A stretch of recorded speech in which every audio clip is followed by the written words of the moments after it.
Hey Musties! I want to discuss this fairly new ScreenRant article by Charles Raymond. It's called 9 Times Godzilla Was Out of Character in His Movies. Godzilla has been so many different things to so many different people over the years. For example, Godzilla has been a menace to society in most of his movies. He's even been a superhero, and sometimes even a little bit of a comedian. Godzilla means different things to different people depending on what generation you grew up with, or just what films you were introduced to first, or what even your preference is. Your opinion of what is out of character for Godzilla may differ from my opinion, may differ from Charles Raymond's opinion. So let's just take a look. Number 9. From the movie Godzilla vs. Megalon, Godzilla uses martial arts. At first glance, yes. Godzilla is a monster. There's no reason that he should understand martial arts, but it's still a form of fighting, and so it's sort of in line with the idea that Godzilla is always fighting, but a human form of fighting is definitely out of character. This was also during the 1970s, when it seems like Kung Fu and martial arts was like at its peak for media entertainment. And this is also whenever Godzilla was more of a superhero. There's a lot of things actually in this movie that make Godzilla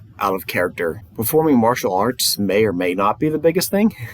A lot of people think it was out of character for Godzilla whenever he could do things like his flying jump kick, which it could be what Mr. Raymond's referring to with, oh, he actually says the same thing I'd do that. It makes very little sense for Godzilla to be adapting human fighting styles. But it doesn't actually reference his flying kick in this, so I'm not sure if that's a particular part of it. Because while Godzilla himself defies physics, he's not scientifically possible to exist. When Godzilla breaks his own limitations in his own set of physics, that's when he becomes out of character. For example, a flying drop kick, which is practically a mile long by the time you do the math. Or in Godzilla vs. the Smog Monster, where Godzilla is suddenly able to fly to overcome his own obstacles. Godzilla being a land and sea monster, not an air monster, but suddenly having no limitations and being able to cheese his way to victory, that seems out of character. Number 8. Ghidorah the Three-Headed Monster. Godzilla swears at Mothra. Godzilla rarely communicates to other kaiju other than just roaring offensively or even in some cases defensively to try to intimidate his enemies. But there's a handful of movies where Godzilla communicates in various gestures. Still, even this reoccurring pattern of Godzilla occasionally speaking with other monsters through grunts or just physical gestures isn't enough to actually defend Godzilla swearing at Mothra. Oh, Godzilla, what terrible language!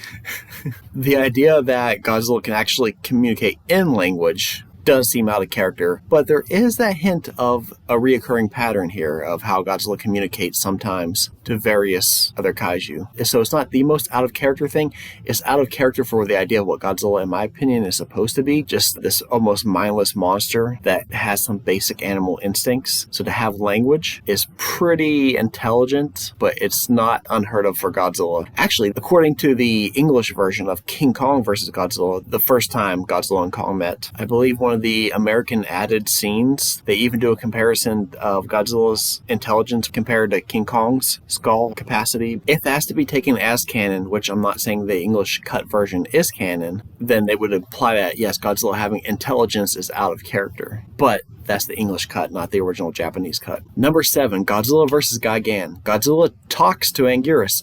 So once again, here is another time when Godzilla spoke to another kaiju. At some point you have to ask, how often does something have to happen before it becomes regular? You can say this is unrealistic of Godzilla to be able to talk to other kaiju. Maybe from a modern day perspective, he doesn't really talk other than threatening with roars. I don't think he's actually speaking. The point of Godzilla speaking Japanese or English was for the audience to understand what was happening. But again, here is a time where Godzilla is actually strategizing, communicating in one form or another. So it's not completely out of character. Strangely enough, I might even argue that Godzilla speaking to other kaiju is more in character than number 9 on the list, which was Godzilla knowing martial arts. Number 6, Son of Godzilla. Godzilla as a father figure. Once again, Godzilla kind of communicating to his child, which sets more precedent for Godzilla being able to communicate to other kaiju. Actually, I would even argue in the 2020 Godzilla vs. Kong movie, it's not as complicated, but when Godzilla, spoiler alert, blows a hole into the earth and speaks to King Kong by just a simple roar by calling him out, it was just enough for Kong to understand, hey, he's calling me out. So Godzilla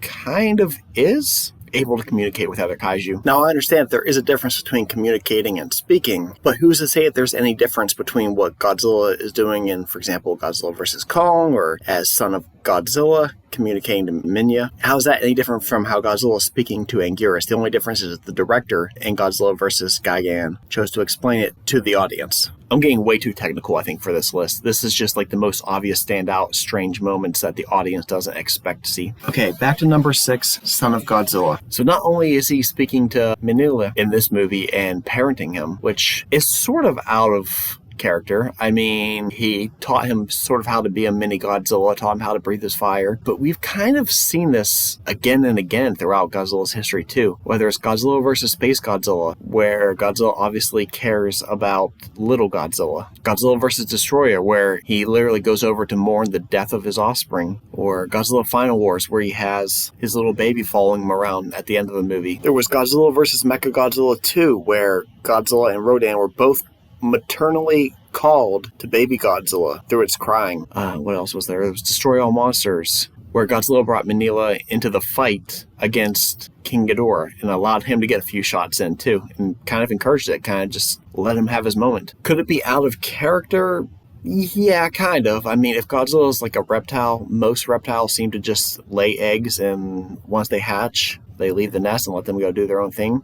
Although even some reptiles, raise their youth for a while, like crocodiles will keep their baby crocs along with them for a bit until they're able to go out on their own. So that's not necessarily either out of character either. So I don't know if for sure I can say this is quite out of character. Number 5, Invasion of Astro Monster, Godzilla's Victory Dance.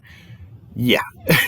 I mean, first of all, it's out of character to have Godzilla going into space, even though they found a reason in the story. Sure, these all-superior aliens come along, abduct Godzilla because they have advanced technology. Why not? Take him to another planet. I mean, Godzilla can breathe underwater and on land, so why not in outer space, I guess? That doesn't quite make sense. But that aside, the fact that Godzilla is able to celebrate a victory, that alone is not also out of character, too. There's a lot of times where once Godzilla wins a battle, he gives like a dominant roar and stuff just to convey his territory or that he's still the king.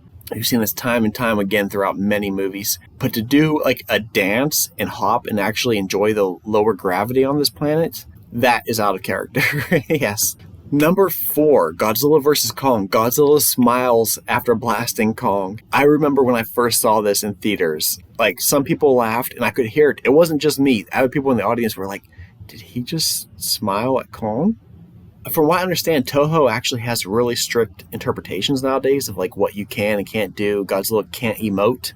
So showing any kind of emotion at all is supposed to be forbidden. And somehow they snuck this in there. It was still an enjoyable moment. It's not something I want to see Godzilla do again, but it's definitely memorable, and I think it helps this movie make it stand out in the long run. Maybe when people first see this movie, they think, okay, yeah, it's just another epic Godzilla versus Kong battle or something, which is fine. But I think throughout history, we're going to look back and be like, remember that time Godzilla smiled? It'll definitely help this movie stand out in the long run. Godzilla is a dragon / reptile / dinosaur. I don't think he's supposed to have the muscles to be able to smile. He's never smiled before. It's definitely out of character. I wouldn't say it was the worst moment. I would say this is even more fitting than some of his other things. Like, even though I was defending the fact that he had previously spoke to other kaiju before several times, and so it's kind of part of his character, I still don't love it. It's not my favorite thing, and I would actually accept the smile over that anytime. Number 3, Ghidorah the Three-Headed Monster. Godzilla's belly laugh. Godzilla looks over, sees Rodan being punished by Mothra, and Godzilla rubs his belly and actually laughs in delight at the sight of Rodan, a rival, also getting his butt kicked by little Mothra. It's a very charming moment, and I'm not gonna lie, I actually like it. At the number 5 spot, when it was Invasion of Astro Monsters Godzilla Victory Dance, the author here points out that Ishiro Honda, one of the co-creators of Godzilla, reportedly hated the scene of Godzilla doing his victory dance. I don't know if Ishiro Honda ever had a problem with the Godzilla belly laugh, or was his idea to begin with. So it's interesting that Ishiro Honda found a problem with the victory dance, which was over the top compared to the belly rub. But if it was Ishiro Honda's idea to put the belly rub in, then he paved the way for the victory dance. Number 2, Godzilla vs. Mechagodzilla. Godzilla snaps his fingers. Another very minor moment, but it makes no sense. I don't know if he'd even actually be capable of snapping. I guess that's why when you see him go like this, you don't actually hear the snap sound. It'd been kind of cool if they added a snap and then like lowered it in slow motion to make it deeper, like make it sound like thunder when it goes off.